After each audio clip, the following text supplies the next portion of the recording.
This news update is brought to you by... Say hello to Carol. Carol talks for a living, from morning till night. So she relies on Flo's crystal clear home phone service brought to her through Flo's 100% fiber to the home network. It keeps her in the know, and because she bundles her mobile broadband and TV services, she enjoys huge savings, so she can enjoy much more for much less. So visit any Flo retail outlet, call 1-800-804-2994, or visit discoverflow.co to find out more. One-of-a-kind connection. This is how we flow. It's Thursday, April the 21st, 2016, and this is your Barbados Today Morning News Update. I'm Emmanuel Joseph. Thanks for joining us. In our top story, the president of the Barbados Secondary Teachers Union, Mary Redmond, is this morning reporting that the Ellerslie School teacher who was allegedly kicked in her genitals and spat on by her student last week is experiencing trauma and hurt. The female teacher continues to avoid the limelight following the violent attack. Up to yesterday, police were said to be continuing investigations into the matter, following the report made by the teacher. However, Redmond said the BSTU was maintaining its support for what she described as a soft-spoken and quiet educator who is well respected and well liked by her colleagues and has had an impeccable record of teaching service for the past 16 years. Redmond emphasized that the teacher has been severely psychologically traumatized and has been hurt physically. The union has therefore summoned its members to an emergency meeting at 1:30 p.m. tomorrow at the Barbados Workers Union headquarters to deal with the issue of violence in schools generally and to specifically apprise them of the Ellerslie situation. The union is sticking to its recommendation of expulsion of the student, and as I have said over in various sections of the press, and some have chosen to ignore that this call follows a specific process that is always engaged whenever there is a recommendation for expulsion. There is no such thing as immediate expulsion. Expulsion involves due process for all parties involved in whatever particular incident that has led to the recommendation for expulsion.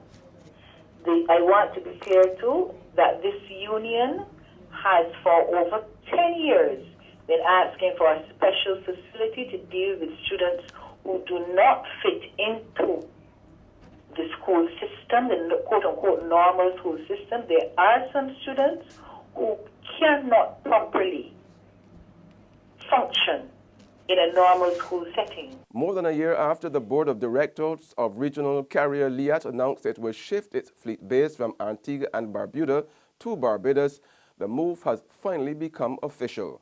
Minister of Tourism and International Transport Richard Seeley told Barbados Today that the shift from St. John's to Bridgetown had been formalized and Barbados had already become the home of an increasing number of the airline's aircraft.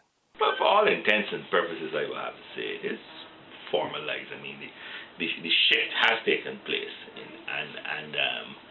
and of course it will constantly be reviewed, and we will see what we have to do going forward. The boy who allegedly ran away from home earlier this month in a second attempt to find his father finally got the chance to spend quality time with him.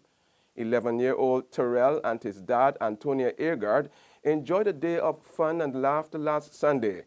Eargard told Barbados Today the child was by his sister for the weekend, and she called him and told him his son was there and he could come and see him.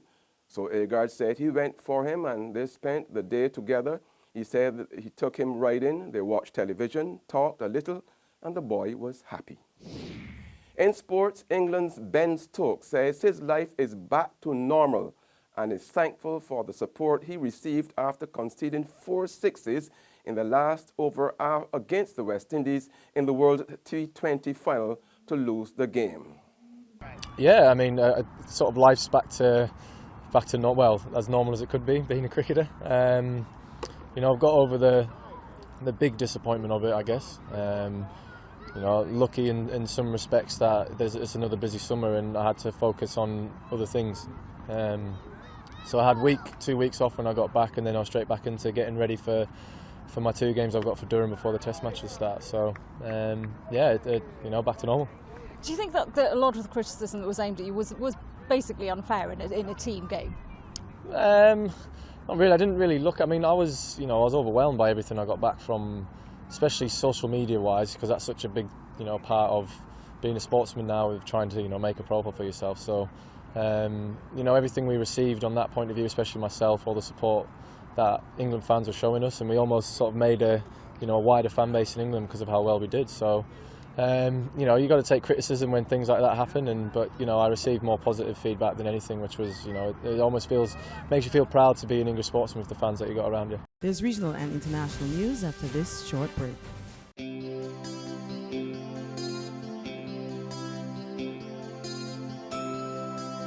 Your first friend, your first love, your first teacher. Show your appreciation for the first lady in your life.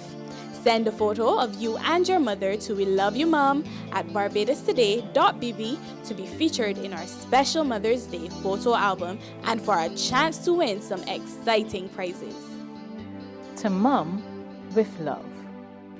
Secure your future, be financially strong. Since 1983, we have been there for you. A smart range of products, great tax benefits. We're the solution to your hopes and your dreams. The Barbados Workers Union Cooperative Credit Union. The Barbados Workers Union Cooperative Credit Union. Humble beginnings to smart loans, smart savings. Save smart and borrow smarter, that's the move for me. Stability, prosperity, we're the solution to your hopes and your dreams. The Barbados Workers Union Cooperative Credit Union. The Barbados Workers Union Cooperative Credit Union. Welcome back with news from our neighbors now. Trinidad and Tobago's soca star Machelle Montano is seeking more than $2 million TT in compensation after claiming that the state-owned telecommunications company wrongfully suspended a sponsorship deal with him. The case came up for hearing for the first time before High Court Judge Justice Nadia Jangolo on Tuesday, but was adjourned for a case management conference in June. Montana is claiming that in 2013, Telecommunications Services of Trinidad and Tobago suspended its sponsorship deal with him without giving a reason, after he had been found guilty of assaulting 4 persons outside a Port of Spain nightclub on April 26, 2007, and on the charge of using obscene language. Montana claims he signed a 2-year contract with the company in November 2012, and that until January 2013, he duly performed and complied with his sponsorship rights in accordance with the sponsorship agreement. On the South American continent, a large explosion at an oil facility in the southeastern Mexico state of Veracruz has killed at least 3 people and injured 30 more. The blast hit a facility owned by Mexico State Oil Company, Pemex. Hundreds of people have been evacuated and schools closed. Footage showed a large fire and vast plumes of smoke.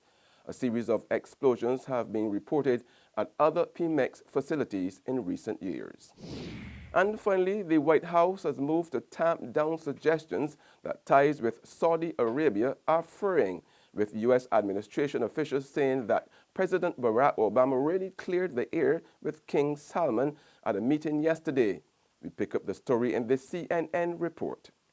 President Obama's 4th trip to the kingdom. He's made more trips here than any other U.S. president ever. It's also his last trip. So it was interesting to see him arrive, and King Salman was not there to greet him, even though the king had been there earlier to greet other leaders coming from Gulf states. The White House is pushing back on this, though. They said originally the plan was to have a bigger ceremony and a lunch with the king, but the White House decided to arrive later in the day. So they're not calling this a snub.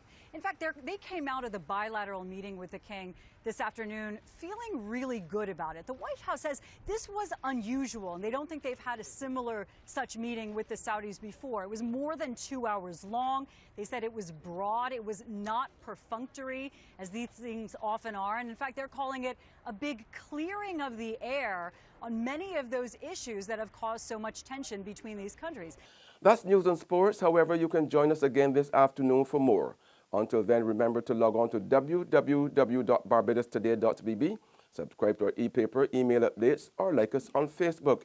You can also catch us on Izumi Media in bus terminals or screenplay at supermarkets and gas stations near you. Also tune into channel 99 on Flow TV and to Mix 96.9 FM to get all the latest news and sports. I'm Emmanuel Joseph. Have a fantastic day.